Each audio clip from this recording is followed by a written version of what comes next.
தெரியாமல் கூட முருகனுக்கு செவ்வாய்க்கிழமை விரதம் இருப்பவர்கள் இந்த தவறை செய்து விடாதீர்கள். அப்படி செய்தால் உங்கள் விரதத்தின் பலனையே அது தடுத்துவிடும். இதில் கடைசியாக சொல்லப்பட்டிருக்கும் தவறு மிக முக்கியமானது. அதனால் இந்த பதிவை முழுவதுமாக பாருங்கள். உங்களுக்கு முருகனை பிடிக்கும் என்றால் இந்த பதிவை லைக் செய்து ஓம் முருகா என்று கமெண்ட் செய்திடுங்கள்.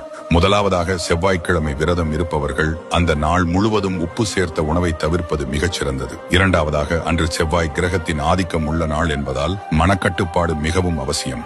அன்று யாரிடமும் கோபப்படவோ அல்லது வீண் சண்டைகளில் ஈடுபடவோ கூடாது. விரதத்தன்று பிறரை நிந்திப்பதோ அல்லது தீய சொற்களை பேசுவதோ உங்கள் விரதத்தின் முழு புண்ணியத்தையும் அழித்துவிடும். கடைசியாக, விரத நாட்களில் பகலில் தூங்குவதை தவிர்க்க வேண்டும்.